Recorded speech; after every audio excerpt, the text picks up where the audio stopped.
অবশেষে সমস্ত জল্পনার অবসান ঘটিয়ে মণিপুরের মুখ্যমন্ত্রী এন বীরেন সিং পদত্যাগ করেছেন।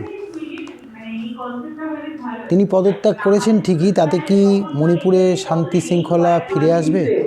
কুকি মেইতিদের যে জাতিগত দাঙ্গা চলছে সেটা কি বন্ধ হবে? আজকে সেই প্রসঙ্গে আলোচনা করব। নমস্কার, আমি তুষার ভট্টাচার্য, আর আপনারা দেখছেন আমার ছোট্ট YouTube channel state speaks. State speaks আপনাদের মনের কথা বলে, আপনাদেরকে ভাবতে সাহায্য করে। আমরা বাঙালিরা ভাবতে ভুলে গেছি, ভাবতে আমাদের হবেই, আর আমরা না ভাবলে আগামী প্রজন্মকে আমরা সঠিক রাস্তায় নিয়ে যেতে পারবো না। তাই আসুন আমি আপনাদেরকে ভাবনার খোরাক যোগাই, আপনারা আমার এই চ্যানেলটিকে সাবস্ক্রাইব করে সাথে থাকুন। গত দুদিন আগে এন বীরেন সিং মণিপুরের মুখ্যমন্ত্রী তিনি পদত্যাগ করেছেন। পদত্যাগ করেছেন না তাকে পদত্যাগ করানো হয়েছে সে বিষয়ে যথেষ্ট দ্বন্দ্বে আছে সবাই। কয়েকদিন আগেই কুম্ভ থেকে স্নান করে ফিরে আসলেন। মণিপুরের জনগণের শান্তি কামনায় তিনি কুম্ভে স্নান করতে গেছিলেন, সেটাও আমরা বলতে শুনেছি তাকে। কিন্তু এর আগেও প্রায় 21 মাস ধরে দাঙ্গা চলছে। কোনো অবস্থাতেই এন বীরেন সিংকে পদত্যাগে রাজি করানো যায়নি এবং কেন্দ্রীয় নেতৃত্বও চায়নি এন বীরেন সিং পদত্যাগ করুন। কিন্তু তাহলে হঠাৎ করে কেন এই মুহূর্তে তিনি পদত্যাগ করলেন? নানা মুনির নানা মত, আমি সেইখানে যাচ্ছি না। আমার যতটুকু সোর্স থেকে পাওয়া তার মধ্যে আমি বলি যে 10ই ফেব্রুয়ারি থেকে অধিবেশন শুরু, বিধানসভার অধিবেশন শুরু হওয়ার কথা ছিল, বাজেট অধিবেশন। এইখানে একটা ব্যাপার ছিল যে কংগ্রেস মানে প্রধান বিরোধী দল তারা অনাস্থা প্রস্তাব আনবে। এই অনাস্থা প্রস্তাবটা যদি কংগ্রেস নিয়ে আসতে পারতো তাহলে কিন্তু বিজেপির যে অসফলতা সেটা কিন্তু প্রমাণ হয়ে যেত। যদিও বিজেপি একেবারেই অসফল এই জায়গাটাতে, এখানে কোনো রকমভাবেই সাফাই গিয়ে বিজেপি নেতৃত্ব কোনো দিনই কিছু করতে পারবে না বা বলতে পারবে না। না কুকি না মেইতি কাউকেই এরা সমঝোতা টেবিলে বসাতে পারেনি। এন বীরেন সিংকে দিয়ে কাজ চালাচ্ছিল, ধামাচাপা দেওয়ার কাজ। সেই কাজটাও এন বীরেন সিং ঠিকঠাক পারেনি, যার ফলে বিরোধ সৃষ্টি হয়েছে, মতবিরোধ সৃষ্টি হয়েছে। এতে কি হয়েছে, এতে বিজেপির যে পাল্লাটা ভারী ছিল সেটা ধীরে ধীরে বিজেপির হাত থেকে বেরিয়ে যাওয়ার উপক্রম হয়েছিল। অনাস্থা প্রস্তাব যদি কংগ্রেস নিয়ে আসতো তাহলে কিন্তু একটা বড় রকমের বিপর্যয় বিজেপির ক্ষেত্রে মানা হতো। সেটাকে আটকাতেই এবং এই ডামাডোল তৈরি করে দিয়ে মানে এই যে অধিবেশনটাকে পিছিয়ে দেওয়া, এবং এর মধ্যে যদি নতুন কেউ বিজেপির তরফ থেকে মুখ্যমন্ত্রীত্ব লাভ করতে পারে তাহলে তো ভালো, না হলে কিন্তু মণিপুর ধীরে ধীরে চলে যাচ্ছে রাষ্ট্রপতি শাসনের দিকে। আমি জানি না কেন্দ্রীয় নেতৃত্ব ছাড়া বীরেন সিংকে এত বড় হিম্মত কী করে হলো। এখন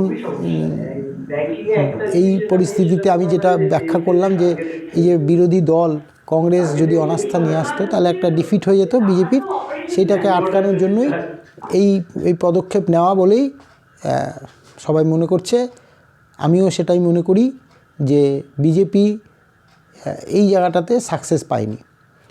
আরও সবথেকে বড় কথা সেটা হয়তো এখন আমি যে কথাগুলি বলবো তাতে হয়তো অনেকেই বলবে মোদি বিরোধী কথাবার্তা হচ্ছে, কিন্তু তা নয়। আসল সত্যটা জানা সবার দরকার, যেটা জানতে পারলে হয়তো সবার জ্ঞানের ভাণ্ডারটা সমৃদ্ধ হবে, আর সবথেকে বড় কথা সেটা দেশের জন্য ভালো হবে।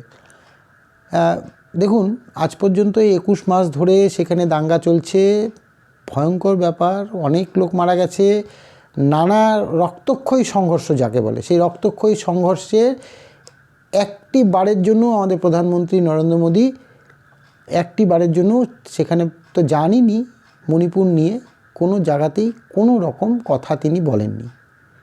তিনি ইউক্রেনে গেছেন, তিনি রাশিয়া গেছেন, তিনি আমেরিকাতে গেছেন, আরও বিভিন্ন রাষ্ট্রে ঘুরতে গেছেন। কিন্তু তার নিজের দেশ যেখানে যাওয়া উচিত ছিল। আমি এর আগে একটা টপিক করেছিলাম এই এন বীরেন সিংকে নিয়ে, যে তিনি কি পারবেন বা পারছেন কি, কতটা তিনি সাকসেস। তিনি টোটালটাই ফেলিওর। আজকে সেই ফেলিওর কাহিনীটাকে ধামাচাপা দেওয়ার জন্য তাকে জোরপূর্বক পদত্যাগ করানো হয়েছে এবং পদত্যাগ করিয়ে মুখ বাঁচানোর লড়াই করছে বিজেপি। আর প্রধানমন্ত্রীর, স্বরাষ্ট্রমন্ত্রী ছাড়া এত বড় সিদ্ধান্ত, মানে তাদের অমতে এত বড় সিদ্ধান্ত বীরেন সিংয়ের নেওয়ার ক্ষমতা নেই বলেই সবাই মনে করছে। দেখুন, প্রধানমন্ত্রীর আমাদের দেশেরই তো একটা রাজ্য, অঙ্গরাজ্য মণিপুর, সেখানে যাই থাকতে পারে, কিন্তু ভারতবাসী তো তারাও। তো প্রধানমন্ত্রীর কি উচিত ছিল না সেখানে গিয়ে দাঁড়িয়ে দুটো কথা বলা, পাশে থাকার আশ্বাস দেওয়া? সে যে দুই সম্প্রদায়কে নিয়ে বসতে পারত, কথা হতে পারত। একাধিক দিন, 21 মাস ধরে চলছে রক্তক্ষয়ী সংঘর্ষ। সেই সংঘর্ষ থামানোর কোনো নামমাত্র নেই। শুধু দেখুন, এই জায়গাটা বুঝতে হবে যে বীরেন সিংয়ের থেকেও মূল্যবান হচ্ছে বিজেপি দলটি। তো তাই বিজেপির দলের নিজেদের স্বার্থে মোদিজি, অমিতজি ওরকম হাজার বীরেন সিংকে ত্যাগ করতেও কোনো অসুবিধা নেই, পদত্যাগ করাতেও কোনো অসুবিধা বোধ করবেন বলে আমি মনে করি না, এবং সেই জিনিসটাই হয়েছে। সুতরাং বীরেন সিংয়ের আচমকা পদত্যাগে কতটা মানে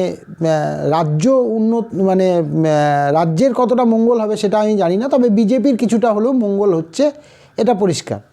তবে আমি যেটা বলছিলাম যে প্রধানমন্ত্রীর আমাদের সেখানে যাওয়া উচিত ছিল এবং পাশে দাঁড়ানো উচিত ছিল। গৃহমন্ত্রী, আইন শৃঙ্খলা তারই হাতে, ওনারও যাওয়া উচিত ছিল, পাশে দাঁড়ানো উচিত ছিল, আশ্বাস দেওয়া উচিত ছিল একাধিকবার। 21 মাসের মধ্যে যদি অন্তত 2-3 বারও যদি তারা পদক্ষেপ নিতেন, প্রতিশ্রুতি দিতেন, আশা করি সেটা। এখন জানি না কোন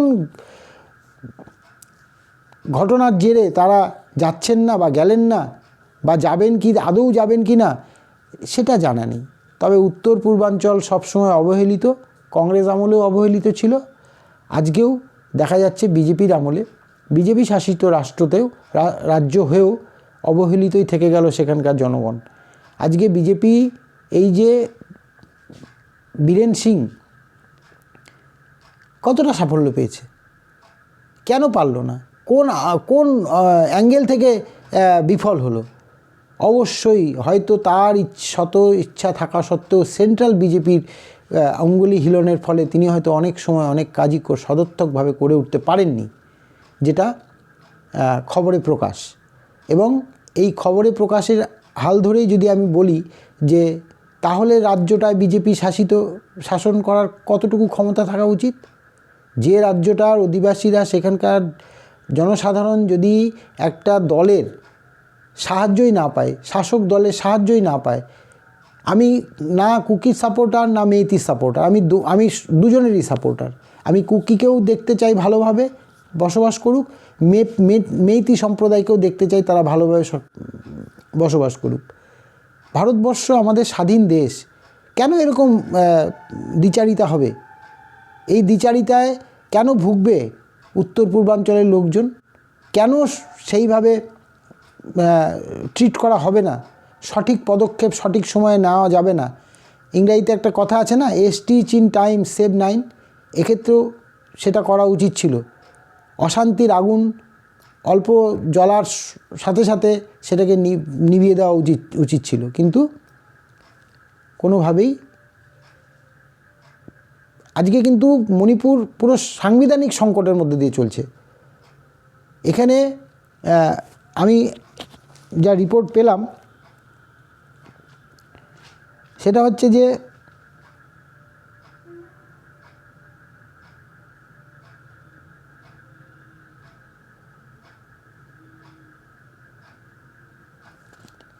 শুধু ওটা নয়, রিপোর্টে যা বলা আছে যে শুধু প্রধানমন্ত্রী অমিত শাহজি নয়, বিরোধী দলের নেতৃস্থানীয় কেউই ওদের সঙ্গে বৈঠক করার প্রয়োজন বোধ করেননি।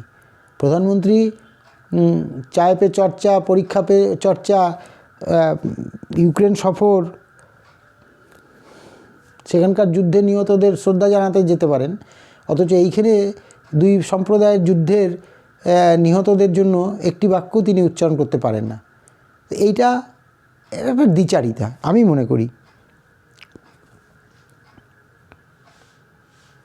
তো আমার যেটা বক্তব্য যে এই বীরেন সিংয়ের পদত্যাগের ফলে হয়তো বিজেপি দলটি উল্লসিত হতে পারেন, কিন্তু মণিপুরবাসীর জনসাধারণের সেই রকম কিন্তু কোনো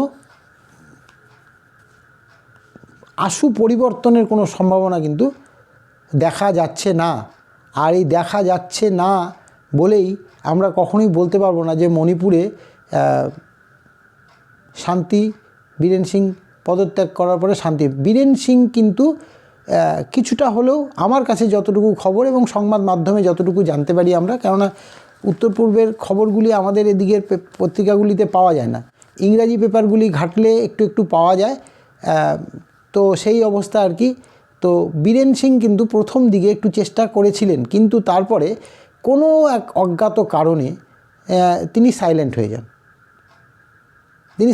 যান। তিনি ক্ষমাও চেয়েছেন। আমি এর আগের একটা এপিসোড করেছিলাম, তিনি যখন ক্ষমা চান মণিপুরবাসীর কাছে, তখন কিন্তু আমি বলেছিলাম যে তিনি ক্ষমা চাইছেন বটে, কিন্তু এই ক্ষমা চাওয়াটা অনেক দেরিতে হয়ে গেছে, কিন্তু তাতে কিছু হয়নি, কোনো লাভ হয়নি। কেননা তার পরপর দুদিন বোম ব্লাস্ট হয়, বেশ কিছু লোক মারা যায় 2-3টে জায়গায়। তো অশান্তই আছে এখনও মণিপুরকে শান্ত করার চেষ্টা কেন যে কোনো দলই, বিরোধী দল, শাসক দল, কোনো দলেরই হেলদোল নেই, এটা কিন্তু আমরা সেই মতো করে বুঝতে পারি না।